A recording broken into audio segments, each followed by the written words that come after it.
नमस्कार दोस्तों, मैं सीताराम शर्मा हिंदी एंड संस्कृत क्लासेज में आपका स्वागत है। दोस्तों, आज हम आपको भक्ति काल के बारे में कौन कौन सी कवियों ने कौन कौन सी शाखा एवं उनकी रचनाओं के बारे में यहाँ आपको एक ट्रिक विधि के माध्यम से पढ़ाएंगे। तो चलिए शुरू करते हैं। दोस्तों, भक्ति का तात्पर्य होता है ईश्वर के प्रति समर्पण होने की भावना। हमारे देश में अनेक विदेशी लोगों का आक्रमण रहा। उन आक्रमण के प्रति लोगों में ईश्वर के प्रति भक्ति की भावना जागृत हुई, तो अनेक विद्वान कवियों ने लोगों को भक्ति के मार्ग की ओर अभिप्रेरित करने के लिए, ईश्वर की भक्ति में लीन होने के लिए जिन लेख ग्रंथों का उल्लेख किया है वो सभी भक्ति काल में है। भक्ति से तात्पर्य होता है कि ईश्वर के प्रति समर्पण होने की भावना, जिसके माध्यम से व्यक्ति का मन है और उसके कर्म है और वाणी है वो एकदम पवित्र हो जाती है।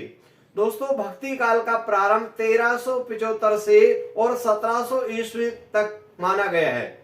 अब मैं यहाँ पर आपको एक ऐसी ट्रिक बता रहा हूँ जिसके माध्यम से कौन कौन से कवि, यानी भक्ति की दो मार्ग होते, एक तो होते सगुण भक्ति, एक होती निर्गुण भक्ति।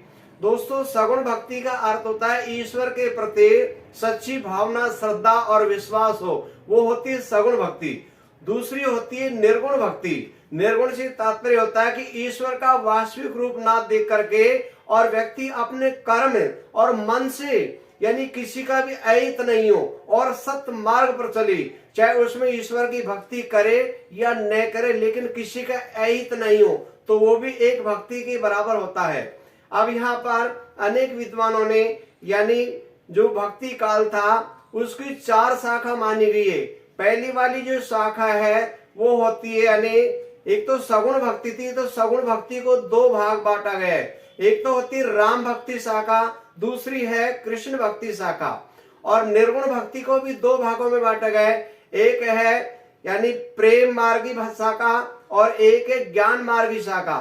तो यहाँ पर मैं आपको जो भक्ति काल है उसका, यानी जो पहली है राम भक्ति शाखा। अब दोस्तों, राम भक्ति शाखा है उसमें कौन कौन से कवियों ने क्या क्या लेख लिखे उसके बारे में यहाँ पर एक ट्रिक के माध्यम से एक वाक्य है और उस वाक्य में सभी की सभी पुस्तक आ जाती है। देखो, ये वाला ट्रिक है राम भक्ति शाखा, यानी कौन कौन विद्वानों ने अपना यहाँ पर लेख लिखे थे। तो देखो, ये वाक्य है, तुलसी के ईश्वर नर हरि राम नभ में है। ध्यान दीजिए दोस्तों, तुलसी से बनगा तुलसीदास, के से बनगा केशवदास, ईश्वर से बनगा ईश्वरदास और नर हरि से बनगा नरहरिदास, राम से बनगा रामानंद और नव से बनगा नाबादास। तो दोस्तों, ऐसे राम भक्ति शाखा के कौन कौन से कवि थे, और ये वाले सारे के सारे कवि हैं, इन्होंने राम भक्ति शाखा के बारे में लोगों को भक्ति की ओर प्रेरित करने की प्रेरणा दी है। दूसरा वाली है कृष्ण भक्ति शाखा। इसी प्रकार से कृष्ण भक्ति शाखा को भी याद करने की एक ट्रिक है। एक वाक्य याद रख लीजिए और सभी कवि आ जाते हैं। वो ये ट्रिक ये है कि मीरा के सुर ने कृष्ण के परमानंद रस रहीम को पिलाया। ध्यान दीजिए, मीरा से बन गया मीराबाई और सुर से बन गया सूरदास, कृष्ण से बन गया कृष्णदास, परमानंद से बन गया परमानंद दास, रस से बन गया रसखान और रहीम से बन गया रहीम दास। तो ऐसे एक वाक्य लिख लेंगे तो भाई कृष्ण भक्ति शाखा में कौन कौन से कवियों ने लेख लिखे, ये वाले हो गए। भाई राम भक्ति शाखा है उसमें कौन कौन से कवियों ने लेख लिखे, वो ये वाले हो गए। एक ये वाला वाक्य याद रख लो, एक ये वाला याद रख लो और आराम से राम भक्ति भी याद होगी और कृष्ण भक्ति शाखा भी याद होगी। अब यहाँ पर जो दूसरी है निर्गुण भक्ति, निर्गुण काव्यधारा है, उसकी भी 2 भागों में बांटा गया है। एक वाली ज्ञानश्री, और इसको ज्ञानश्री भी बोलते हैं। इसका एक ट्रिक है, जो एक वाक्य को याद रख लीजिए। वो वाक्य ये है, रामा कबीर रैदास और नानक सुंदर दादू से मलूक है। मलूक का अर्थ होता है मोटा। तो देखो, रामा से बनगा रामानंद, कबीर से बनगा कबीरदास और रैदास से बनगा रैदास, नानक से बनगा नानक देव, सुंदर से बनगा सुंदरदास, दादू से बनगा दादू दयाल और मलू से बनगा मलुक दास। तो अगर मान लीजिए आप इस वाले वाक्य को याद रख लेंगे तो ज्ञानश्री शाखा के कौन कौन से कवि हैं, उन्होंने अपना योगदान दिया है, वो एक बार में आपके याद हो जाते। कभी भी कंपटीशन एग्जाम में गलत नहीं होता है, क्यों वैसे याद रखेंगे तो व्यक्ति घुल मिल जाता है, कहां तक याद रहेंगे।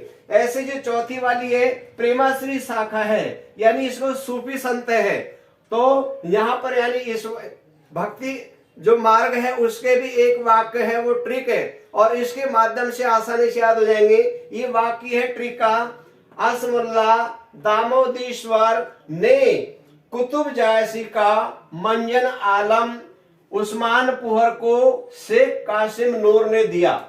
ये वाला याद रखो कि असमुल्ला दामोदरेश्वर ने कुतुब जायसी का मंजन आलम उस्मान पुहर को शेख कासिम नूर ने दिया।